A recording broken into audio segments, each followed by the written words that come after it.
Oi, meus queridos, tudo bem com vocês? Eu espero que sim. Trouxe aqui as questões que caíram na prova de vocês agora de domingo para os cargos de analista judiciário e oficial de justiça, tá?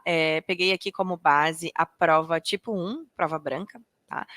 Vamos resolver as questões aqui juntos, sanar essas últimas dúvidas de vocês, tá? A questão 61 diz ali que os proprietários de 2 unidades de um condomínio edilício, concluindo pela existência de uma série de irregularidades ocorridas na Assembleia Geral Extraordinária, que fora convocada e realizada, decidiram ajuizar a ação em que pleiteavam a invalidação do referido ato.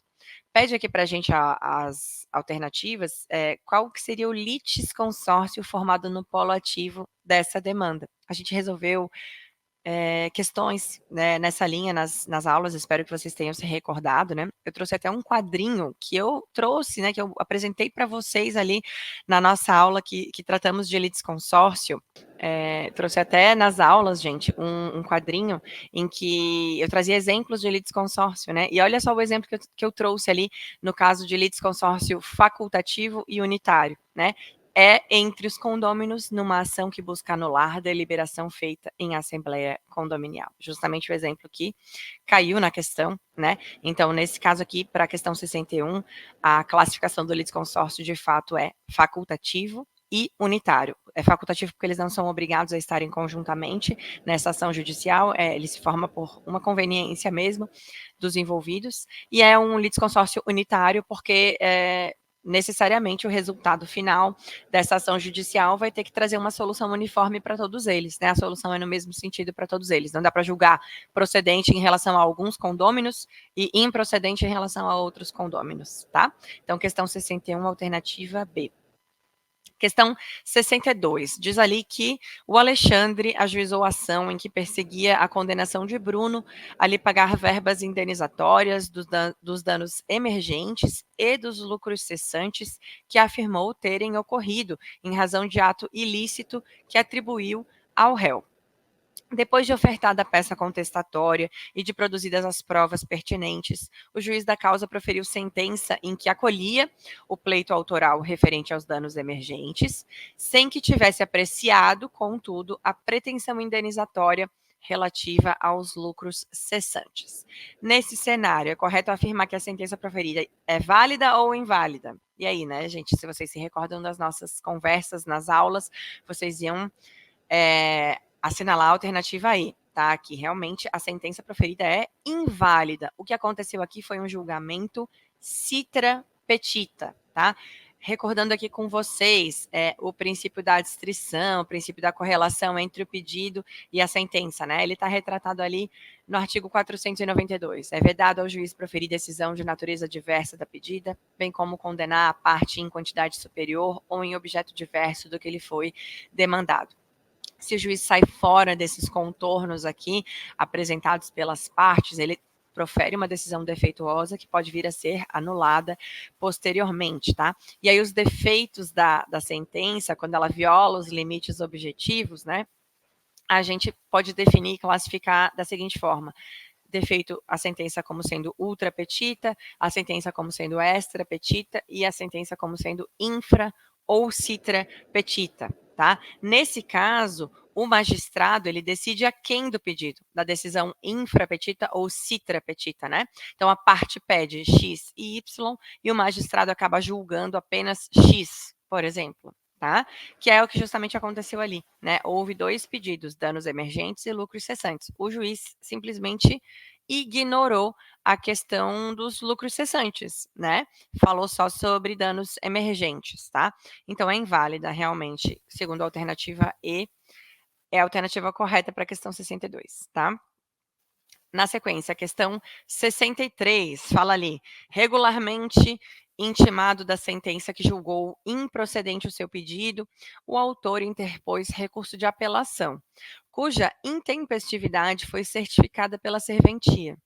Na sequência, o juiz da causa proferiu decisão por meio da qual, baseando-se na certidão da intempestividade da peça recursal, negou-lhe seguimento, obstando a remessa dos autos ao tribunal. 5 dias depois de ter sido intimado da decisão que negara seguimento ao seu apelo, o autor inconformado ajuizou reclamação no intuito de impugná-la. Então vamos atrás da alternativa correta, né, que retrata uma situação muito excepcional, muito pontual dessa ação de competência originária dos tribunais, né, que é a ação de reclamação, né, gente? Então vamos lá, vamos falar sobre isso aqui juntos, né? A alternativa correta para a gente é a alternativa D, tá? Mas por que as outras alternativas estão erradas, né? A alternativa A diz: a reclamação não pode ser conhecida, já vista sua inadequação. Não, a reclamação ela é admissível aqui nesse ponto, né? O que acontece? O juiz de primeiro grau da origem errou, né? O que acontece atualmente no trâmite, no processamento do recurso de apelação, né? Quando o juiz profere a sentença, ele exaure a sua atividade jurisdicional ali na instância original, né? O que ele pode fazer? Se houver um recurso, né? O apelante interpõe o recurso, o apelante ele apresenta as suas razões recursais ainda na origem, o processo ainda está no primeiro grau de jurisdição.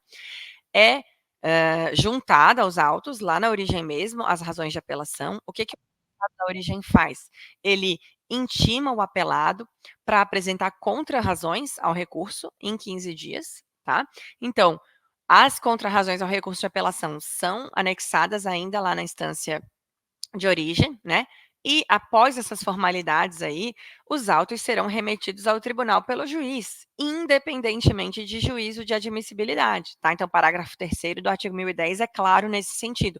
Juiz de primeiro grau não faz mais admissibilidade do recurso. Quem já faz admissibilidade recursal lá de cara é o próprio desembargador lá no tribunal, né? São os desembargadores que conduzem os recursos, tá? Então, o juiz de primeiro grau errou e é admissível a apresentação de reclamação nos termos do artigo 988, ali, inciso 1º, caberá a reclamação da parte interessada ou do Ministério Público para preservar a competência do tribunal, né? Houve um erro ali do juízo de primeiro grau, vamos preservar a competência do tribunal, então é cabível sim a apresentação de reclamação, tá? A alternativa A, então, está errada. A alternativa B diz que a reclamação não pode ser conhecida, já vista a sua intempestividade. Pois é, gente, não há prazo processual para o ingresso da reclamação constitucional, tá? A gente pode trabalhar até como um limite ali, é até haver um trânsito em julgado da decisão reclamada, tá? Porque ali na redação do artigo 988, parágrafo 5º, inciso 1º, diz que não é admissível reclamação contra a decisão transitada em julgado. Por quê? Porque já existe um outro instrumento próprio para a gente atacar a coisa julgada, que seria a ação rescisória. Então, se a gente admitisse uma reclamação contra a decisão que já transitou em julgado, né, o objetivo, o objeto, estaria subvertido aqui, né? Então, a alternativa B tá errado, né? Porque a reclamação não está intempestiva, tá? Nesse caso ali da questão. A alternativa C diz que a reclamação é via processual adequada, embora seja vedado ao seu relator ordenar a suspensão do ato impugnado. Não, existe a possibilidade, tá, de haver uma suspensão ali do processo. Ali a previsão está no artigo 989, inciso 2º, tá? Ao despachar a reclamação, o relator, se necessário, ordenará a suspensão do processo ou do ato impugnado para evitar dano irreparável. A alternativa D é a alternativa correta, diz ali que o beneficiário do ato impugnado deverá ser citado, dispondo de prazo de 15 dias para ofertar contestação lá na reclamação. A previsão está mencionada ali no artigo 989, inciso 3º especificamente, tá? Alternativa E, por que ela está errada? Diz ali que a petição inicial da reclamação deverá ser distribuída ao prolator do ato impugnado, a fim de viabilizar o juízo de retratação? Não. Não se disciplina nada a respeito sobre né, a respeito da reclamação ali no Código de Processo Civil, de haver a possibilidade de juízo de retratação ali, tá bom? Então, a alternativa D é a alternativa correta para a questão 63, tá? Na sequência, a questão 64, a gente tem também outro caso hipotético. Diz ali, ajuizada a ação de cobrança de obrigação contratual, o réu foi citado por hora certa, sem que tivesse apresentado contestação. Então, ele é um réu citado por hora certa, mas é um réu revel, tá? Na sequência, o juiz da causa, atentando para a revelia do réu, proferiu sentença em que julgava procedente o pedido. Nesse quadro, é correto afirmar que o magistrado agiu, perdão, o magistrado agiu acertadamente ou equivocadamente, gente? Pois é, o magistrado agiu equivocadamente. A alternativa para a gente assinalar aqui é a alternativa D, tá? O magistrado agiu equivocadamente, já que se impunha a prévia abertura de vista dos autos ao órgão da Defensoria Pública para atuar na qualidade de curador especial.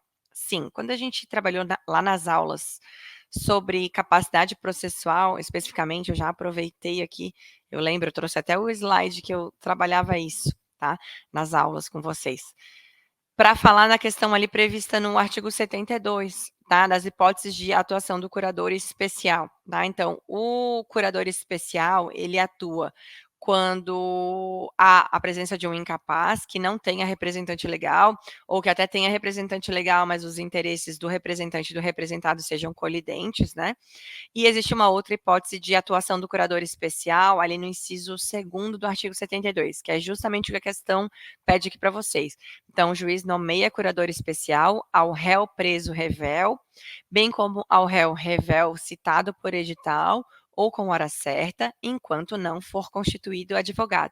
E quem é que exerce a curatela especial? A curatela especial é exercida pela Defensoria Pública nos termos da lei. É uma função típica da Defensoria Pública, tá, gente? Espero que vocês tenham se recordado desse detalhe.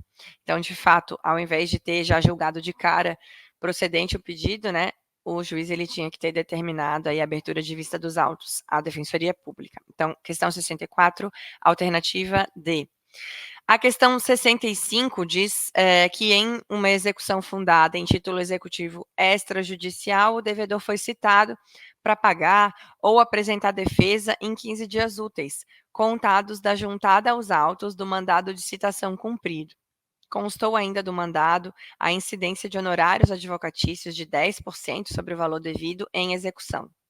Nesse sentido, o juiz agiu de forma correta ou incorreta? Pois é. Para a questão 65, a resposta era a alternativa E. O juiz agiu de forma incorreta, uma vez que o prazo para pagamento aqui é de 3 dias, contados da data em que se realizou a citação. Estamos falando de execução de título executivo extrajudicial. Daí a previsão que a gente tinha que se atentar é a do artigo 829, tá? Diz ali que o executado será citado para pagar a dívida no prazo de 3 dias, contado da citação. Tá? Não confundam com o prazo para apresentação de defesa. Né? A questão trouxe ali, misturou as duas coisas, né? O réu foi citado para pagar ou apresentar defesa em 15 dias úteis. Não, ele é citado para pagar em 3 dias, conforme a redação do 829, e a redação do artigo 915 diz que os embargos serão oferecidos no prazo de 15 dias. Então, 15 dias. Então, os embargos à execução, que são a defesa, aí estes são em 15 dias, tá? Contados na forma do artigo 231, como foi feita a citação ali na forma do 231, tá? Então, tá errada ali, estão erradas as outras alternativas, tá?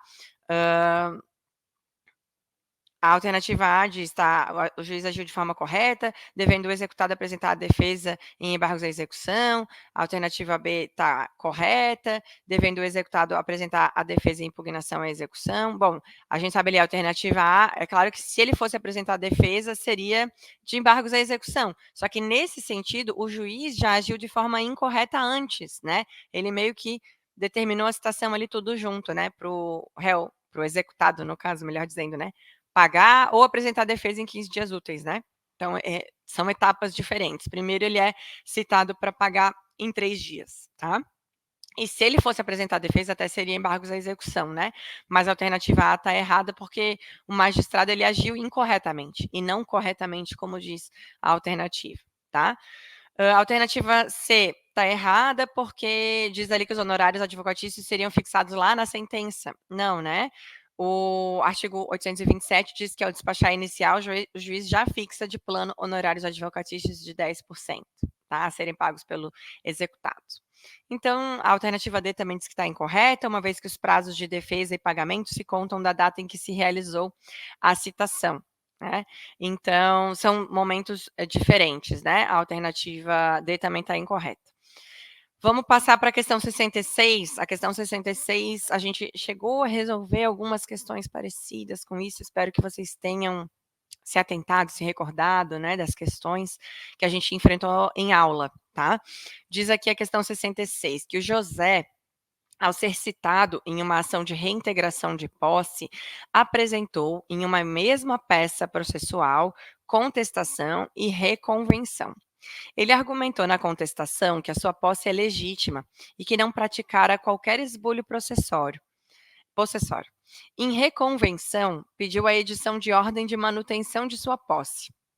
Nesse cenário, é correto afirmar em relação às respostas apresentadas que a alternativa que a gente tem aqui assinalar aqui para a questão 66 é a alternativa B, tá? A contestação pode ser conhecida, mas a reconvenção não, por lhe faltar interesse de agir. Existe em relação ao procedimento especial das ações possessórias um dispositivo bem claro que diz o seguinte: artigo 556. É lícito ao réu, na contestação, alegando que foi o ofendido em sua posse, demandar a proteção possessória e a indenização pelos prejuízos resultantes da turbação ou do esbulho cometido pelo autor. O que esse dispositivo aqui quer dizer? Na defesa, lá na ação possessória, pode falar tudo dentro da contestação, não tem problema nenhum. Você pode alegar que foi ofendido em sua posse, demandar a proteção possessória e também, inclusive, demandar a indenização por prejuízos resultantes, fosse o caso, tá? Então, por isso, ele não precisaria, o José não precisaria apresentar nenhum pedido a título de reconvenção. Ele já pode receber a proteção possessória correspondente como sendo um pedido de contestação, ali no dispositivo específico do artigo 556, tá? A gente conversou, não nos termos do procedimento especial, né, das ações possessórias, mas a gente chegou a conversar sobre essa situação, né, a diferença de natureza de pedidos de contestação e pedido de reconvenção quando a gente trabalhou o procedimento comum. A gente resolveu uma questão, né, a questão 18 lá da apostila, que trabalhava uma situação mais ou menos semelhante, né? Conversamos a respeito da questão, tá? Então eu espero que vocês tenham seguido aquela mesma linha do raciocínio que a gente conversou em aula, tá? Então, aqui também, a contestação pode ser conhecida, mas a reconvenção não, porque não tem interesse de agir na reconvenção. Já está tudo absorvido pela contestação, tá bom? Para finalizar, a questão 67, trabalha ali tema de intervenção de terceiros, né? Também a questão 67 traz um exemplo dos exemplos que eu trouxe em aula quando eu falei com vocês sobre intervenção de terceiros, tá? A modalidade pedida especificamente pela questão é a desconsideração da personalidade jurídica, né? Diz ali a questão 67 que no cumprimento de uma sentença que condenou o devedor a pagar alimentos ao seu filho, não foram encontrados bens passíveis de penhora. Não havendo o cumprimento voluntário da obrigação e não sendo cabível a prisão civil do alimentante, o credor requereu a desconsideração da personalidade jurídica, para que fossem buscados os bens da pessoa jurídica da qual o devedor é sócio. Fundamentou a possibilidade dessa desconsideração pela transferência dos bens pessoais do sócio para a sociedade, no curso do processo de alimentos, a fim de ocultar de forma fraudulenta o seu patrimônio pessoal e inviabilizar o pagamento dos alimentos pretendidos. Nesse cenário, é correto afirmar que a desconsideração da personalidade jurídica pretendida é possível ou não é possível. Aqui a gente está falando sobre uma situação muito pontual, que é a desconsideração inversa da personalidade jurídica, né? Então, é possível sim, tá, gente? Existe uma previsão expressa autorizando essa situação ali no artigo 133, parágrafo 2º do CPC. Aplica-se o disposto nesse capítulo à hipótese de desconsideração inversa da personalidade jurídica, que é quando a gente chama a pessoa jurídica, né, e objetiva alcançar o patrimônio da pessoa jurídica para fazer valer uma dívida da pessoa física do sócio, tá? Que é justamente o caso retratado aqui na questão. Então, é possível sim essa modalidade. A alternativa C fala isso, né? Essa desconsideração é possível, devendo a pessoa jurídica ser citada para responder ao incidente. Essa situação está prevista ali no artigo 135, tá?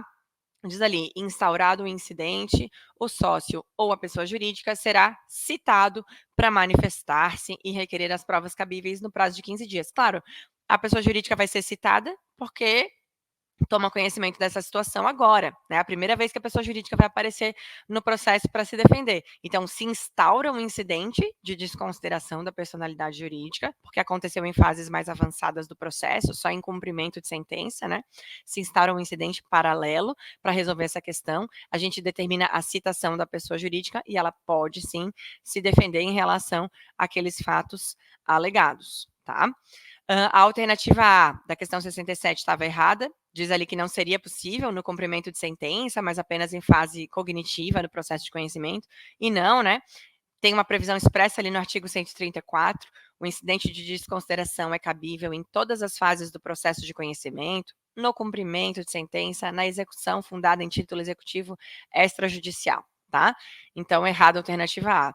Alternativa B diz que a desconsideração não é possível, pois o incidente deve ser dirigido para atingir os bens do sócio e não os da pessoa jurídica. Não, né? É cabível atualmente, como a gente viu, tanto a desconsideração da personalidade jurídica normal, né, digamos assim, em que figura inicialmente a pessoa jurídica, e daí a gente determina a desconsideração para alcançar os bens da pessoa física do sócio, né? Mas também atualmente se admite a desconsideração inversa da personalidade jurídica, em que inicialmente figura no processo a pessoa física do sócio, a gente promove a desconsideração da personalidade inversa, né, da personalidade jurídica de forma inversa, para alcançar os bens da pessoa jurídica pela dívida da pessoa física do sócio, tá? Então a alternativa B está errada. A alternativa C, então, é a certa mesmo, como a gente já tinha conversado. A alternativa D diz que a desconsideração seria possível desde que seja instaurado em outro processo, com livre distribuição. Não, né? A gente instaura um incidente, mas ele tramita paralelamente ao processo, aos autos principais, né? E, inclusive, com essa relação de dependência entre uma situação ou outra. Não vai ser distribuído para um outro juízo, por exemplo, tá? Então, alternativa D, errada. Por fim, a alternativa E diz que a desconsideração seria possível desde que todos os sócios da pessoa jurídica sejam citados. Não, o CPC não fala nada disso, né? Determina a citação da pessoa jurídica mesmo para se defender, tá? Então, realmente, a alternativa correta para a questão 67 era a alternativa C. Eu desejo boa sorte para vocês no resultado final, tá, desse concurso. Não observa que não visualizo questões passíveis de serem recorridas, tá? Estão todas dentro do conteúdo programático, nenhum problema em relação ao gabarito, tá? E muito obrigada novamente pelo carinho, pela confiança de vocês e sucesso, tá bom? Beijo. Tchau, até mais.